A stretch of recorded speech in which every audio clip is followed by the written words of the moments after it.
Bonjour, voici les prévisions astrologiques pour l'année 2016 pour le Bélier. Le Bélier est né entre le 21 mars et le 20 avril, signe de feu, et celui à qui est conféré le privilège de démarrer, d'initier, de se lancer. D'où tant de pionniers, découvreurs et entrepreneurs nés sous ce signe solaire. Le Bélier, c'est avant tout l'énergie de l'action. Sa devise, mieux vaut faire quelque chose, n'importe quoi, que de ne rien faire. C'est aussi un signe viril, masculin, qui va donc rendre les hommes comme les femmes volontaires et énergiques. Une manière de reconnaître facilement un bélier, son côté hyper spontané, très à l'aise, impulsif et simple. Le bélier est l'un des signes actifs du zodiaque, mais il a tendance à s'ennuyer facilement si le succès qu'il désire n'est pas immédiat. Et c'est à cause de cela qu'il a la réputation d'une personne qui ne termine jamais ce qu'elle a commencé. Les natifs du Bélier sont fougueux, courageux et indépendants. Il n'est pas patient, n'arrive pas à obéir, mais franc, sociable, carré, il affirme sa personnalité en entraînant les autres. Pour le premier décan, du 20 au 30 mars, les natifs du 29 et 30 mars auront encore droit aux bons influx de Saturne, qui leur demandera la pondération. Mars, en Sagittaire, qui fera un aller-retour, un signe ami, qui aura lieu du 6 mars au 27 mai, puis du 2 au 24 août, vous donnera une énergie à entreprendre quelque chose de positif. C'est peut-être un challenge un peu fou, mais ça vous donnera des ailes. Besoin de vous émanciper ou de vous surpasser. Il y aura des mesures énergiques à prendre et ou des solutions à trouver pour stabiliser une situation. On se structure et on assure, surtout au mois d'août. À partir de septembre, lorsque Jupiter rentre en Balance, ses effets se feront sentir un mois avant et ils seront bénéfiques à toute association professionnelle, au mariage et aux rencontres.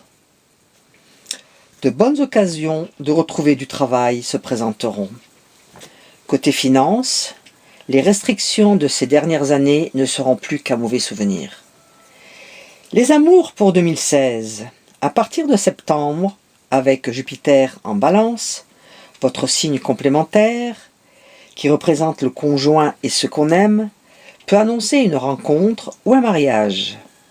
La fin de l'année vous réservera de très belles surprises avec le trigone d'Uranus-Saturne. Cela vous donnera une belle force de décision et vous prendrez un véritable bain de jouvence. Pour le deuxième décan, du 30 mars au 10 avril, Uranus sera encore dans votre décan pendant les 3 premiers mois, qui vous contraint au changement, aussi bien dans la vie professionnelle que la vie privée. L'idée, ce sera d'évoluer, voire de passer à autre chose, selon le cas.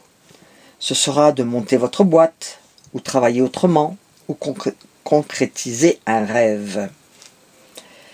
Mais grâce à Saturne, en Sagittaire, trigone à votre signe, vous permettra de bien réfléchir pour construire quelque chose de positif.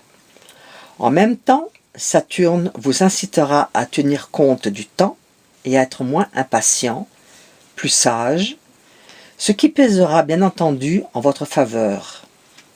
Vous serez pondéré et raisonnable. Si vous êtes né du 5 au 7 avril, le carré de Pluton risque de provoquer des problèmes dans votre travail.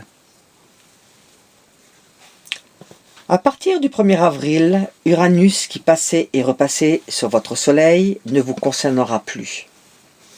Le mois de septembre sera la période la plus déterminante.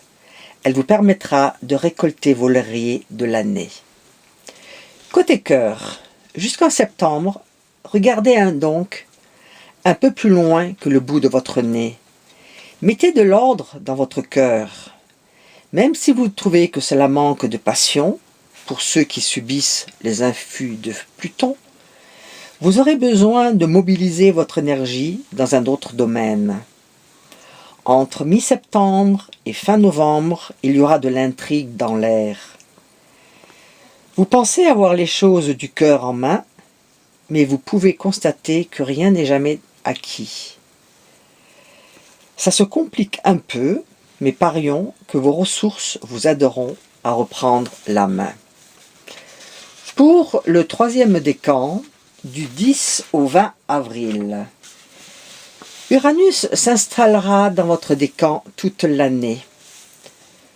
Vous vous verrez contraint de changer de cap, d'une remise en question, une envie de larguer les amarres, soit une envie de créer, de vous affirmer, de nouveaux projets, de se mettre à son compte ou d'être plus indépendant. Vous avez envie que ça bouge, des changements vous tentent. Une nouvelle orientation vous fait très envie. Vous serez plus curieux, plus indépendant et sans doute d'élargir vos horizons de vie. Mais il faudra attendre la deuxième quinzaine de septembre pour dénicher une opportunité concrète de changement et avoir l'audace de vous lancer réellement. Jusqu'en août, vous aurez la bougeotte.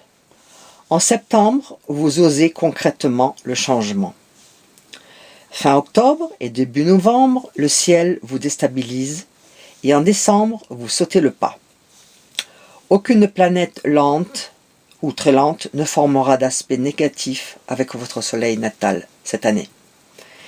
Côté cœur, comme les natifs du deuxième décan, vous serez probablement dans une routine et l'ennui partagé sera sans doute votre bête noire de l'année. Les périodes d'instabilité seront la première quinzaine de juillet, la deuxième quinzaine de septembre et sur la période de fin novembre, début décembre. C'est là qu'il faudra décider de lâcher la proie pour l'ombre ou pas. Mais vos désirs de vibrer et de retrouver vos belles ardeurs d'antan seront la deuxième quinzaine d'avril, courant juin, fin juillet, début août et la première quinzaine de novembre. Si vous analysez soigneusement vos comportements, si vous cherchez votre part de responsabilité dans ce qui se passe, vous avez de grandes chances de redresser la barre. Je souhaite à tous les béliers une bonne et heureuse année. Que l'année 2016 vous apporte le bonheur et la réussite, le succès dans vos projets et l'accomplissement de vos rêves. Au revoir et à bientôt.